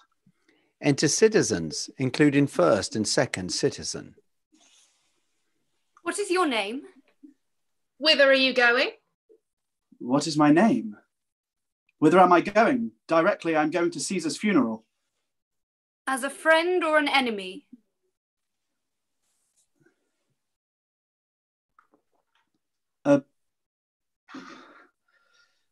As a friend.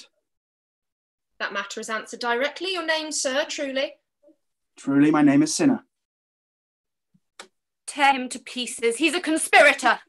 Oh, I am Cinna the poet. I am Cinna the poet.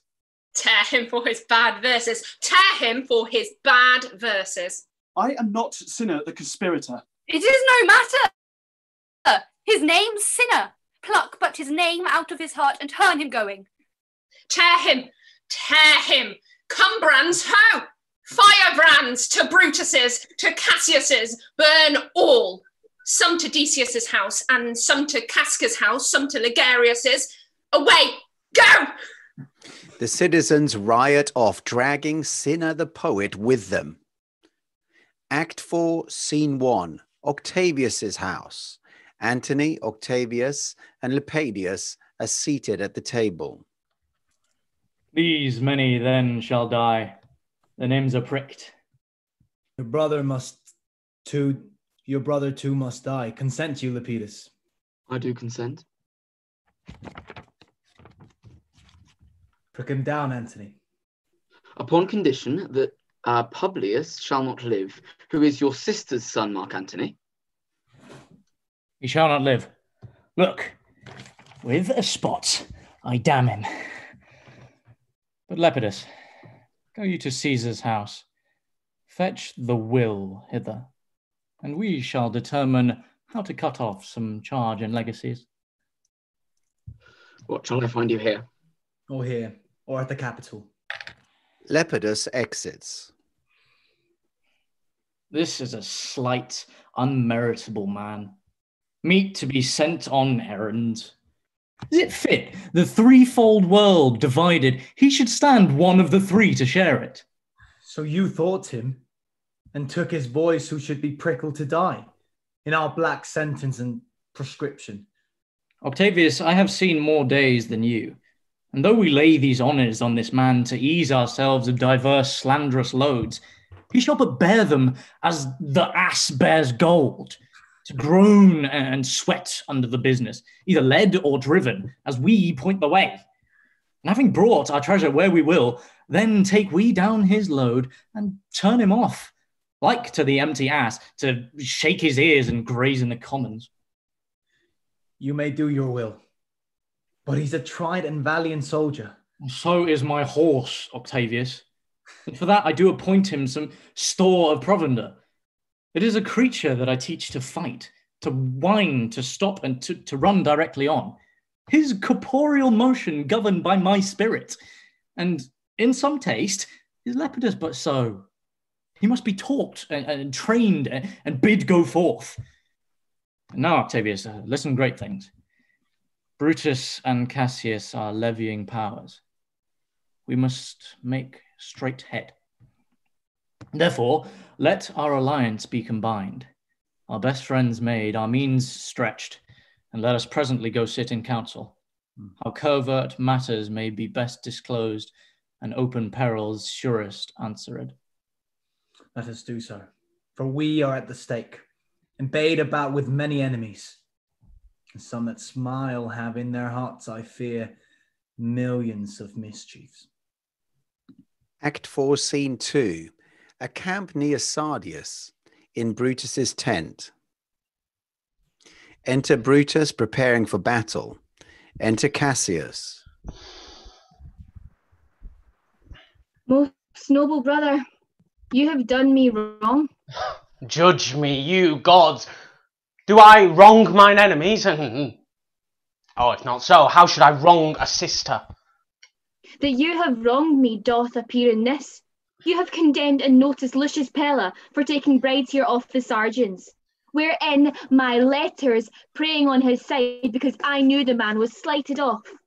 You wronged yourself to write in such a case. In such a time as this, it is not meet that every nice offence should bear his comment. Let me tell you, Cassius, you yourself are much condemned to have an itching palm, to sell and mart your offices for gold to undeservers. I, an itching palm. You know what you are, Brutus, that speaks this, or by the gods, this speech were else your last. The name of Cassius honours this corruption, and chastisement doth therefore hide her head. Chastisement! Remember March? The Ides of March, remember? Did not great Julius bleed for justice's sake? What villain touched his body that did stab, and not for justice? What? Shall one of us that struck the foremost man of all this world, but for supporting robbers? Shall we now contaminate our fingers with base bribes, and sell the mighty space of our large honours for so much trash as may be grasped thus? I had rather be a dog and bay the moon than such a Roman. Brutus, bait not me, I'll not endure it. You forget yourself. To hedge me in, I am a soldier. I, older in practice, abler than yourself to make conditions. Go to. You are not Casca. I am. I say you are not. Urge me no more, I shall forget myself. Have mind upon your health, tempt me no further. Hear me, for I will speak. Must I give way and room to your rash choler? Oh, ye gods, must I endure all of this? Oh, all this, aye, more. Fret till your proud heart break. Go, show your slaves how choleric you are. Make your bondmen tremble. Must I budge? Must I observe you? Must I stand and crouch under your testy humour? By the gods, you shall digest the venom of your spleen, though it do split you. For from this day forth, I'll use you for my mirth, yea, for my laughter when you are waspish. Is it come to this? You say you are a better soldier. Let it appear so. Make your vaunting true, and it shall please me well. For mine own part, I shall be glad to learn of noble men. You wrong me in every way. You wrong me, Brutus. I said an elder soldier, not a better. Did I say better? If you did, I cannot. When Caesar lived, he durst not thus have moved me. Peace, peace, you durst not so have tempted him. I durst not. No. What? Durst not tempt him? For your life, you durst not. Do not presume too much upon my love. I may do that, I shall be sorry for.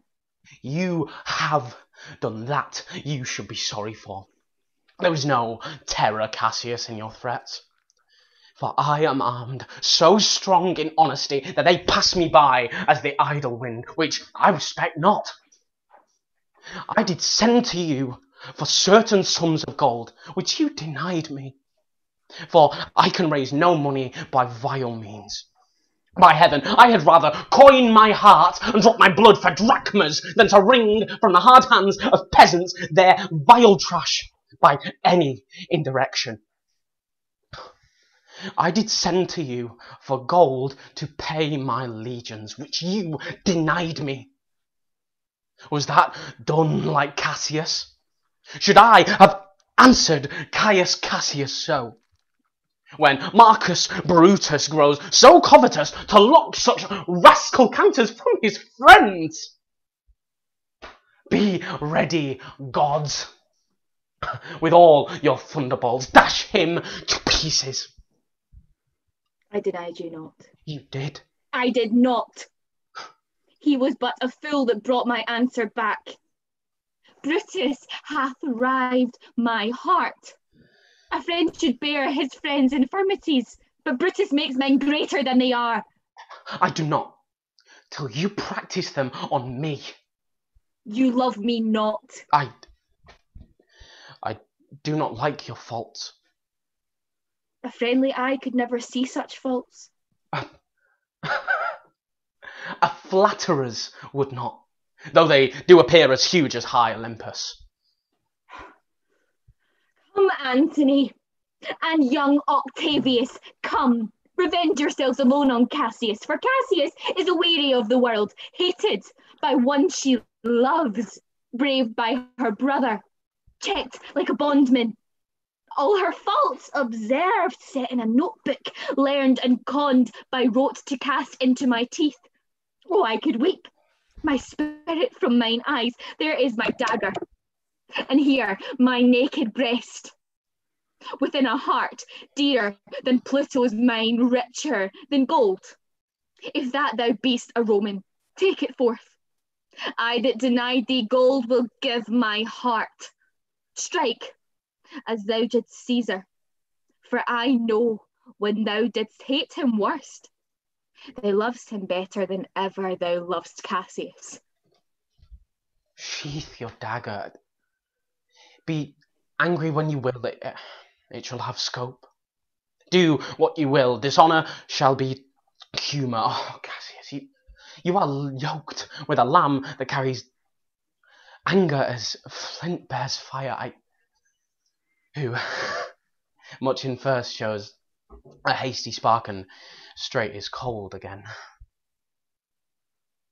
Hath Cassius lived to be but mirth and laughter to her, Brutus, when grief and blood ill temper vexeth her?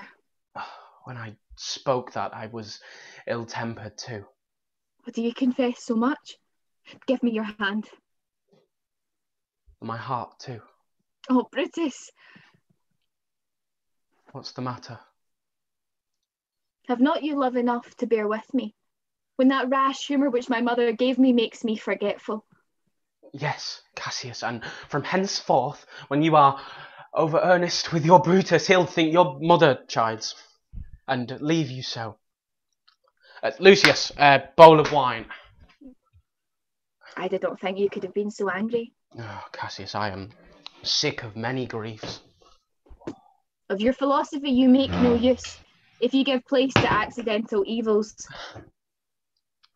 No man bears sorrow better.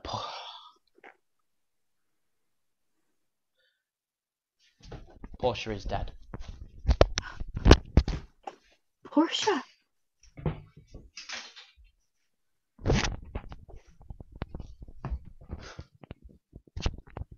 She's dead.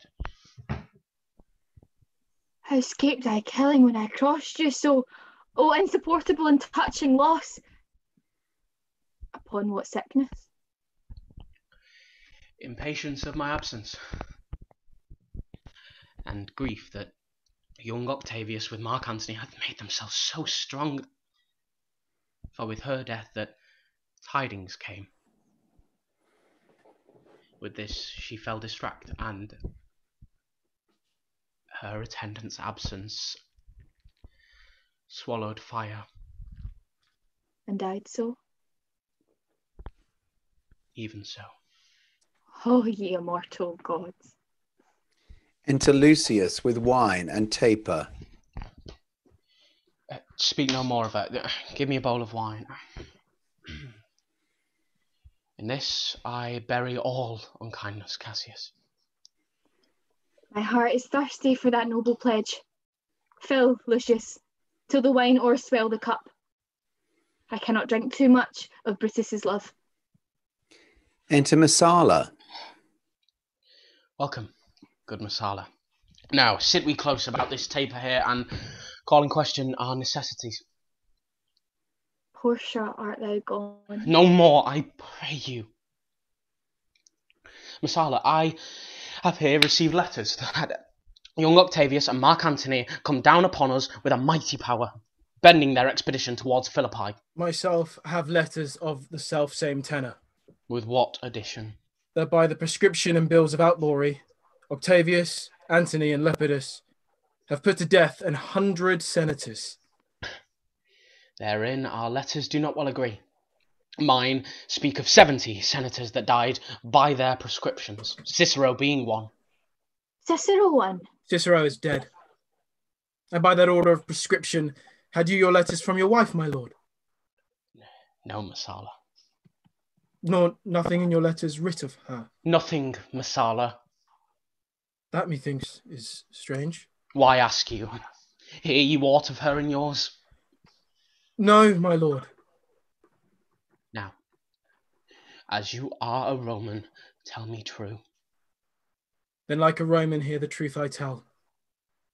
For certain she is dead, and by strange manner. Why? Farewell, Portia. We must die, Messala. With meditating that she must die once, I have the patience to endure it now. Even so, great men, great losses should endure. I have as much of this in art as you, but yet my nature could not bear it so. Well, to our work alive. What do you think of marching to Philippi presently?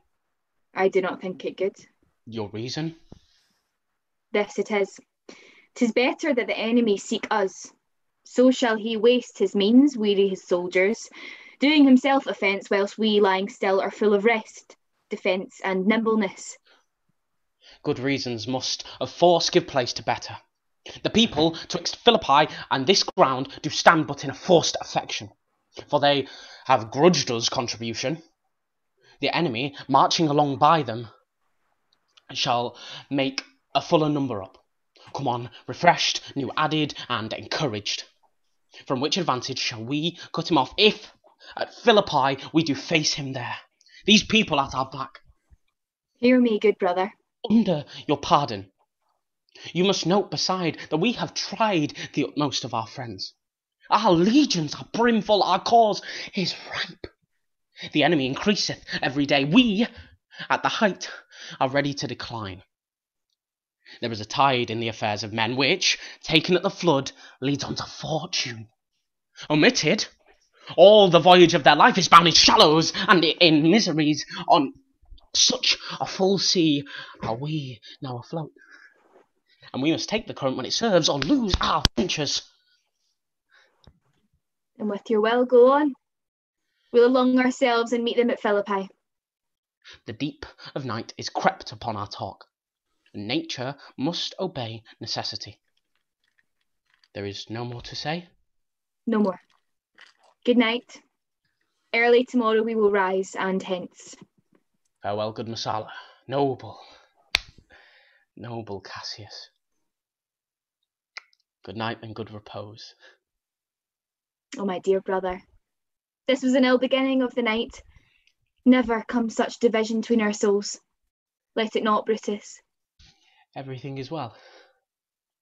Good night, my lord. Good night, good sister. Good night, Lord Brutus. Farewell, everyone. Exit all but Brutus. Re-enter Lucius with a gown. Give me the gown. Where is thy instrument? Here, in the tent. What? Thou speakest drowsily? Poor knave, I blame thee not. Thou art overwatched. Call Claudius and some other men, and I'll have them sleep on cushions in my tent. Varro, Claudius. Enter Varro and Claudius. Was my lord? I pray you, sirs, lie in my tent and sleep. And maybe I shall raise you by and by on business to my sister Cassius. So please you, we will stand and watch your pleasures. I will not have it so. Lie down, good sirs. It may be I shall otherwise bethink me. Look, Lucius, here's the book I sought for so.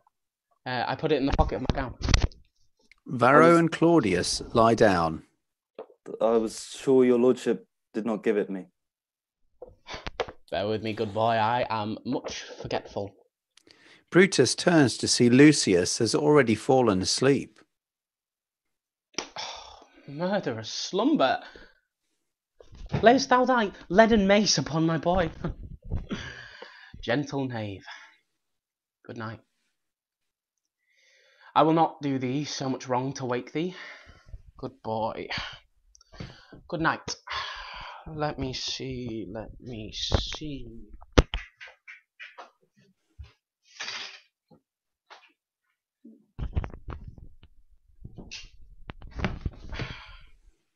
Was the leaf not turned down where I left reading?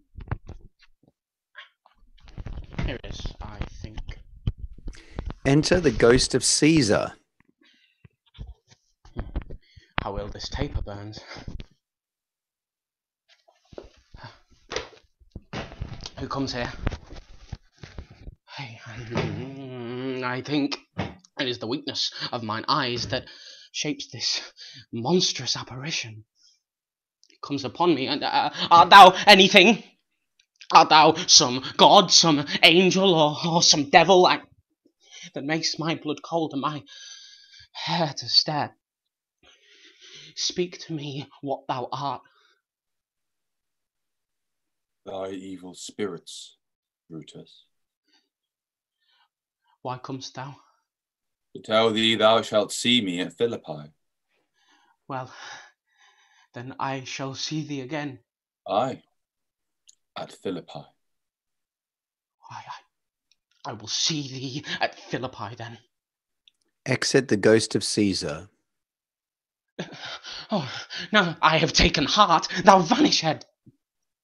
Ill spirit, I would hold more talk with thee. Boy, Lucius, Varro, Claudius, sirs, awake, Claudius. My lord. Didst thou dream, Lucius, that thou cried stout? My lord, I do not know that I did cry. Yes, that thou didst thou see anything? Nothing, my lord. Sleep again, Lucius. Sirrah Claudius, fellow thou, awake! My lord? My lord? Why did you so cry out, sirs, in your sleep? Did we, my lord? Aye. Saw you anything? No, my lord. I saw nothing. Nor I, my lord. Go and commend me to my sister Cassius.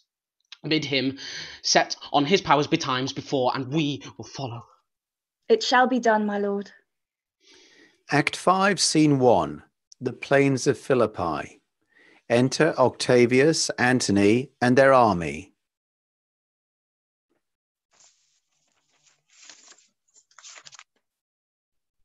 Now, Antony, our hopes are answered. You see, you said the enemy would not come down, but keep the hills and upper regions. It proves not so. Their battles are at hand. They mean to warn us at Philippi here, answering before we do demand of them. Octavius, lead your battle softly on upon the left hand of the even field. Upon the right hand I, keep thou the left. Why do you cross me in this exigent? I do not cross you, but I will do so. Enter Brutus, Cassius, and their army, including Titanius, Messala, and others. They stand and would have parley. Stand fast, Titanius. We must out and talk. Mark Antony, shall we give the sign of battle? No, Caesar, we will answer on their charge. Make forth, the generals would have some words. Stir not until the signal. Words before blows. Is it so, countrymen? Not that we love words better, as you do. Good words are better than bad strokes, Octavius. In your bad strokes, Brutus, you give good words. Witness the hole you made in Caesar's heart, crying, "Oh, long live Hail Caesar." Antony, the posture of your blows are yet unknown, but for your words, they rob the hybla bees and leave them honeyless. Not stingless too? Oh, yes, and soundless too, for you have stolen their buzzing, Antony, and very wisely threat before you sting. Villains, you did not so, when your vile daggers hacked on one another in the sides of Caesar. Oh, you flatterers. Flatterers! Now, Brutus, thank yourself. This tongue had not offended so today if Cassius had ruled. Come, the cause. If arguing make us sweat, the proof of it will turn to redder drops. Look, I draw sword against conspirators. When think you that sword goes up again? Never till Caesar's 33 wounds will be avenged, or till another Caesar will add it up the slaughter to the sword of traitors. Caesar, thou canst not die by traitors' hands unless thou bringst them with thee. So I hope. I was not born to die on Brutus' sword. Oh, if thou wert the noblest of thy strain, young man, thou couldst not die more honourable. A peevish schoolboy, worthless of such honour, joined with a masker and a reveller. Oh, old Cassius still. Come, Antony, away. Defiance, traitors, hurl we in your teeth. If you dare fight today, come to the field. If not, when you have stomachs. Enter Octavius, Antony, and their army. Why now? Blow wind, swell billow and swim bark. The storm is up and all is on the hazard. Messala. What says my general? Cassius pulls Messala aside. Messala, this is my birthday. As this very day was Cassius born. Give me thy hand, Messala. Be thou my witness that against my will, as Pompey was, am I compelled to set upon one battle all our liberties. Coming from Sardis on our former ensign, 2 mighty eagles fell, and there they perched, gorging and feeding from our soldiers' hands, who to Philippi here consorted us. This morning are they fled away and gone, and in their steeds do ravens, crows and kites fly o'er our heads and downwards look on us as we were sickly prey. Their shadows seem a canopy most fatal, under which our army lies ready to give up the ghost. But believe not so. I believe but partly, for I am fresh of spirit and resolved to meet all perils very constantly. Now, most noble Brutus, the gods today stand friendly, that we may, lovers in peace, lead on our days to age. But since the affairs of men rest still uncertain, let's reason with the worst that may befall. If we do lose this battle, then is this the very last time we shall speak together? What are you determined to do? Even by the rule of that philosophy by which I did blame Cato for the death which he did give himself. I know not how, but I do find it cowardly and vile for fear of what might foil, so to prevent the time of life. Arming myself with patience to stay the providence of some high powers that govern us below. Then, if we lose this battle, you are contented to be led in triumph through the streets of Rome. No, Cassius, no. Think not, thou noble Roman, that Brutus will go bound to Rome ever. He bears too great a mind. But that this same day must end that work the Ide of March begin. And whether we shall meet again, I know not. Therefore our everlasting farewell take. Forever and forever. Farewell, Cassius. If we do meet again, why, we shall smile. If not, why then this parting was well made. Forever and forever. Farewell, Brutus. If we do meet again, we'll smile indeed. If not, 'tis true this parting was well made. Why? Then lead on. Ah, that I might know the end of this day's business ere it come. But it sufficeth that the day will end, and then the end is known. Come, ho, away. Act 5, Scene 2. The field of the battle. The battle rages. Enter Brutus and Messala. Ride, Messala, ride, and give these bills unto the legions on the other side. Let them set at once, for I perceive but cold demeanour in Octavius' wing, and sudden push gives them the overthrow. Ride, Messala, ride, let them all come down. Messala nods and rides off. Act 5, Scene 3. Another part of the field. The battle rages. It seems Brutus and Cassius' troops are losing ground. Enter Cassius and Titanius. Oh, look, Titanius, look, the villains fly. Myself have to mine own turned enemy. This ensign here of mine was turning back. I slew the coward and did take it from him. O Cassius, Brutus gave the word too early, who, having some advantage on Octavius, took it too eagerly. His soldiers fell to spoil, whilst we by Antony are all enclosed. Enter Pindarus. Fly further off, my lady, fly further off. Mark Antony is in your tent, my lady. Fly therefore, noble Cassius, fly far off. This hill is far enough. Look, Titanius, are those my tents where I perceive the fire? They are, my lady. Titanius, if thou lovest me, mount thou my horse and hide thy spurs in him, till he have brought thee up to yonder troops and here again, that I may rest assured whether yon troops are friend or enemy. I will be here again, even with a thought. Titanius exits. Go, Pindarus, get higher on that hill. My sight was ever thick. Regard, Titanius, and tell me what thou knowest about the field. Pindarus ascends the hill. This day I breathed first. Time has come round, and where I did begin, there shall I end. My life is run her compass. Cinna, what news? Oh, my lady. What news?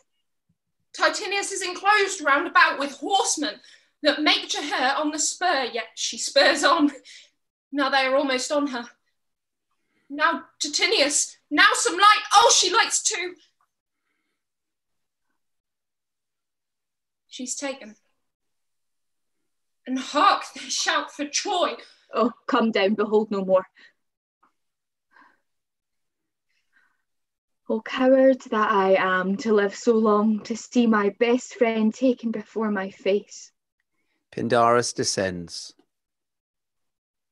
Come hither, Cinna. In Parthia did I take thee prisoner, and then I swore thee, saving to thy life, that whatever I bid thee do, thou should attempt it. Come now, keep thine oath. Now be a free woman, and with this good sword that ran through Caesar's bowels, search this bosom. Stand not to answer. Here, take thou the hilts, and when my face is covered as 'tis now, guide thou the sword. Cassius guides Pindarus to stab her. Caesar, thou art revenged, even with the sword that killed thee. Cassius dies.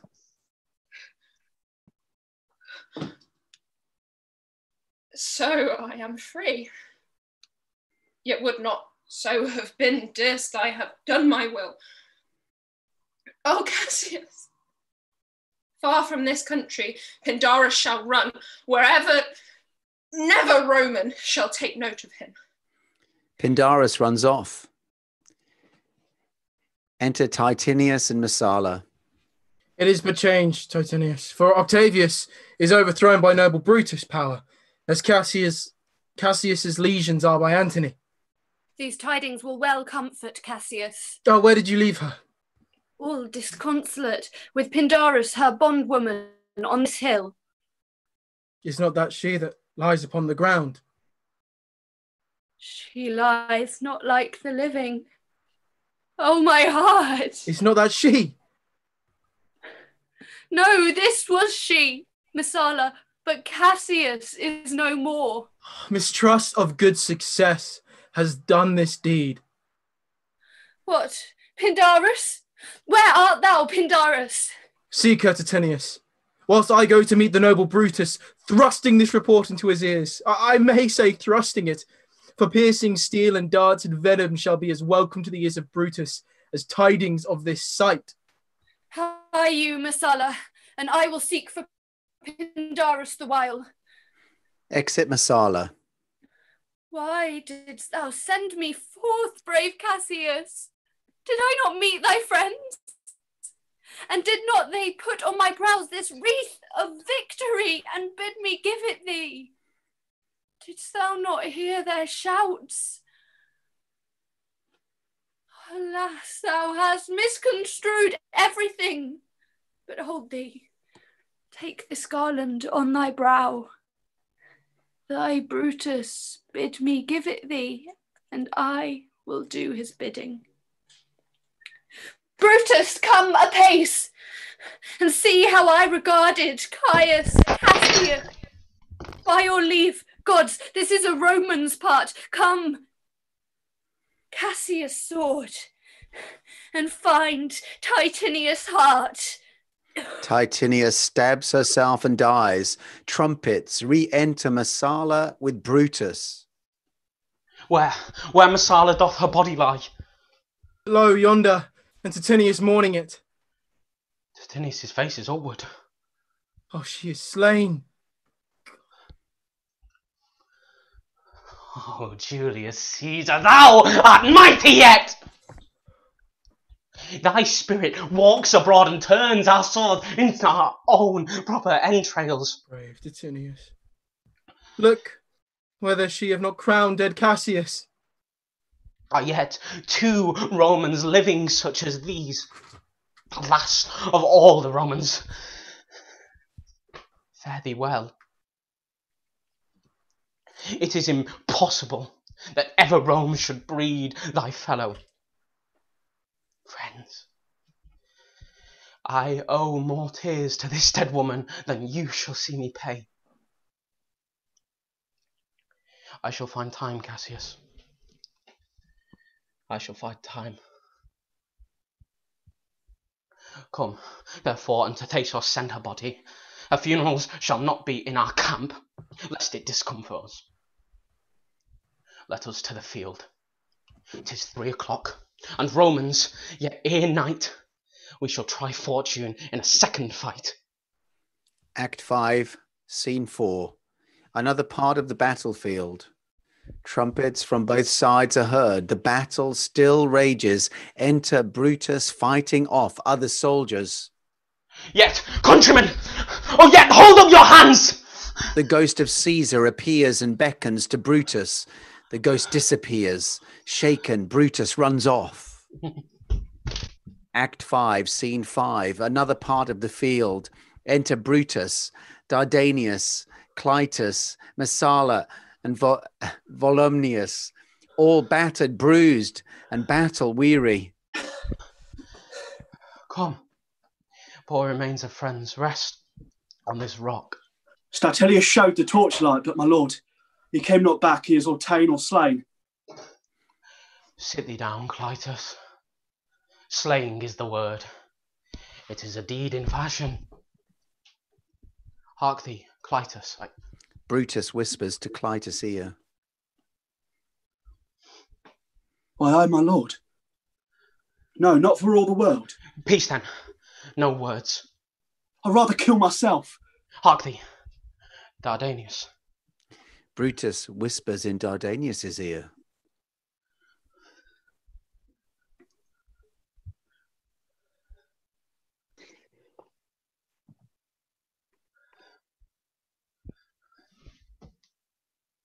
Shall I do such a deed? At sea and Dardanius denying his request, Brutus moves on again. Oh, Dardanius.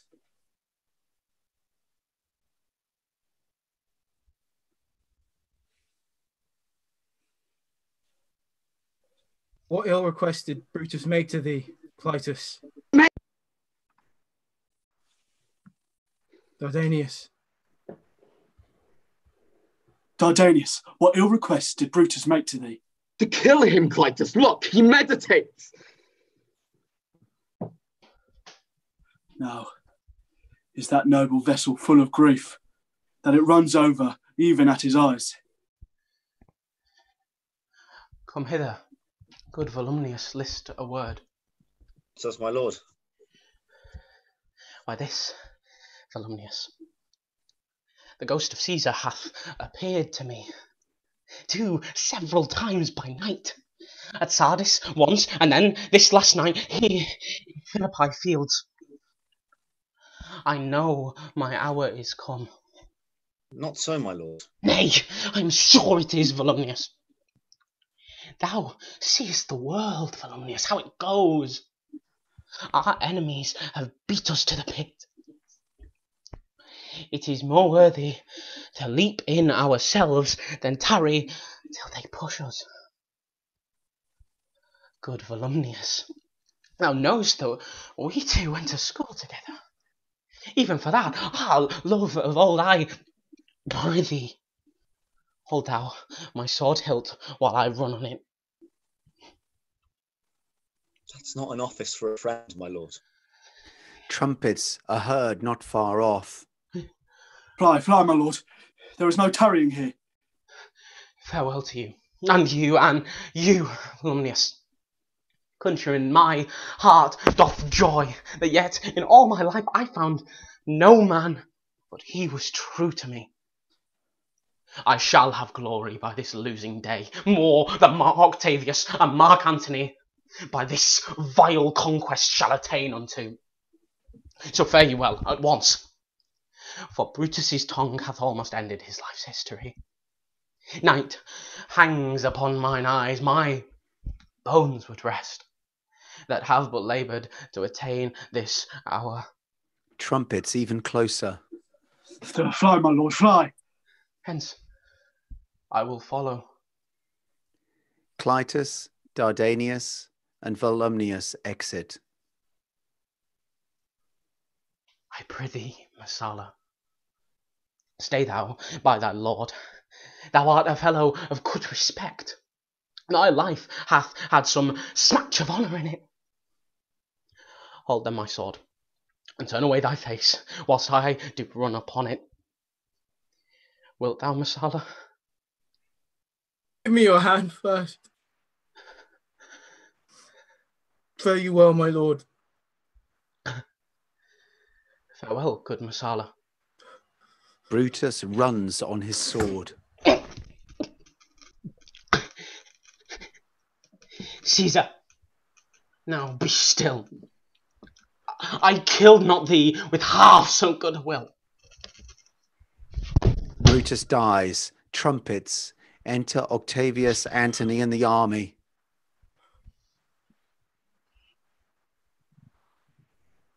All that serve Brutus, I will entertain them. Octavius sees Brutus' dead body, and Messala standing over it. Fellow, wilt thou bestow thy time with me? How died thy master, Messala? I held the sword, and he did run on it. Octavius, then take him to follow thee, and did the latest service to their master.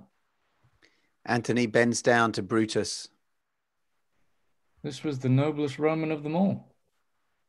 All the conspirators, save only he, did that they did in envy of great Caesar. He only, in a general honest thought and common good to all, made one of them. His life was gentle, and the elements so mixed in him that nature might stand up and say to all the world, this was a man. According to his virtue, let us use him with all respects and rites of burial. Within my tent his bones tonight shall lie, most like a soldier, ordered honourably. So call the field to rest and let's away to part the glories of this happy day. The end.